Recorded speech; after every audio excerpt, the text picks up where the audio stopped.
guys, it's me, Teacher Gon. In our today's video, we will talk about the arithmetic series. So without further ado, let's do this topic. By the way guys, what is an arithmetic series?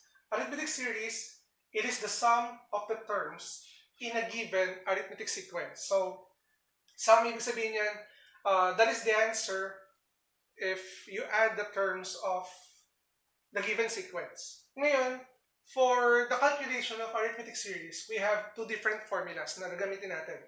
We have the S sub n is equal to n over 2 times a sub 1 plus a sub n. This formula can be used if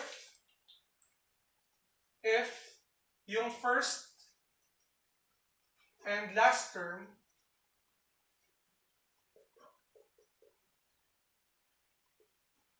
are given. Gagamitin nyo lang itong formula na itong S sub n is equal to n over 2 times a sub 1 plus a sub n kapag given yung first and last term. Next, if we have S sub n is equal to n over 2 times 2 a sub 1 plus t times n minus 1, gagamitin to if the last term is not given.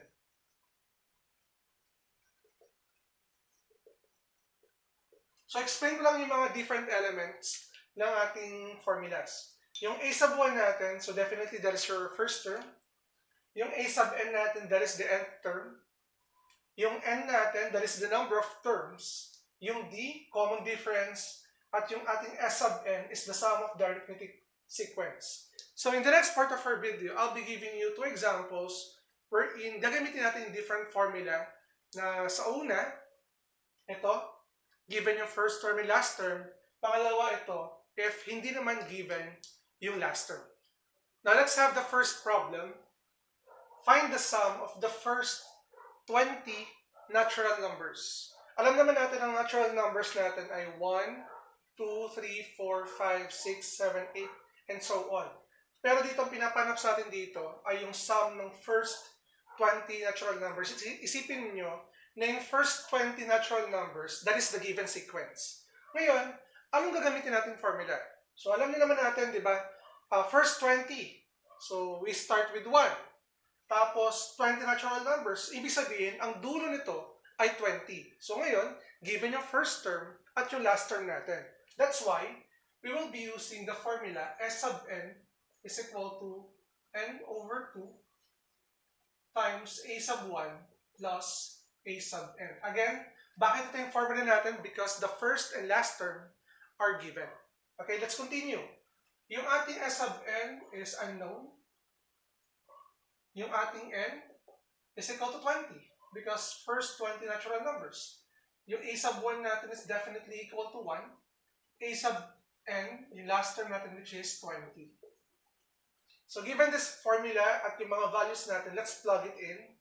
So we have S sub n is equal to 20 over 2 times your first term which is 21 plus, your first term which is 1 plus 20. Okay? So we will simplify this fraction.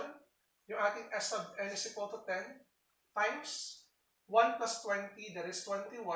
So kung mapansin nyo, napakadali lang nitong formula na to. The sum of the first 20 natural numbers is equal to 210.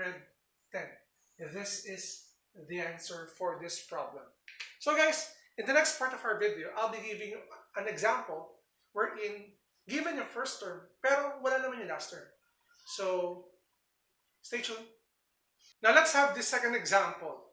Sabi dito, find the sum of the first 16 terms of the arithmetic sequence. Again, find the sum of the first 16 terms of the arithmetic sequence, 8, 11, 14, 17, 20, and so on. So, kung notice nyo, hindi given yung last term ng ating sequence. Okay? Hindi given yung last term.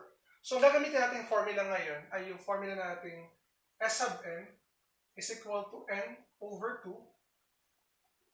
times 2a sub 1 plus d times n minus 1. Okay, so again, before nyo gamitin the formula na to, you need to figure out what are the values of these variables. Yung ating s sub n is unknown. The value of n, syempre, 16 terms ang pinapanap, so we will use 16 as n. Again, since 16 yung terms na pinapanap sa atin, 16 din to. At yung ating a sub 1, that is your first term, which is 8. Tapos, yung ating common difference, so 11 minus 8, that is 3. Ngayon, since we're ready, i-plug in natin yung different values sa formula natin. S sub n is equal to 16 over 2, because your n is equal to 16, times your a sub 1, which is 8, so that is 2 times 8. Next, plus your common difference, which is 3, times n, 16 ulit, minus 1. And you need to simplify the parentheses first. You have s sub n is equal to 16 divided by 2, that is 8. Solve na natin yan. Dito naman, this is 2 times 8. This will give you 16. Plus 3 times ito lang sa loob ay magiging 15. So 3 times 15 tayo dito. And then ito. So pinapakita ko sa inyo yung step-by-step process. So we have s sub n is equal to 8 times 16 plus 3 times 15 will give you 45.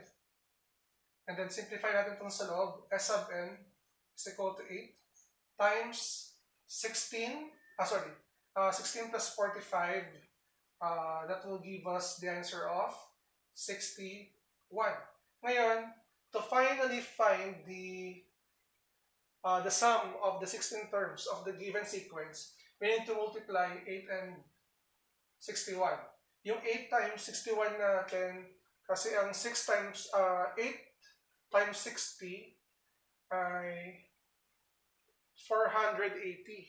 And then, 8 times 1, that is 8. So, ang sagot natin dito, your S sub n is equal to 488. Ito yung sum ng first 16 terms ng sequence na 8, 11, 14, 17, 20. Check natin ha.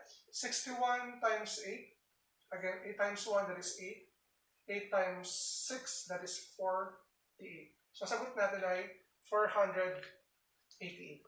So, ayun na guys. I hope na natuto kayo sa video natin on how to find the arithmetic series gamit yung dalawang formula natin. Una, yung first formula natin, we can use that if given yung first and last term. Yung pangalawang formula natin, given yung first term, pero hindi nga lang given yung last term. So if you're new to my channel, don't forget to like and subscribe at hit mo na rin yung bell button for you to be updated sa ating latest uploads.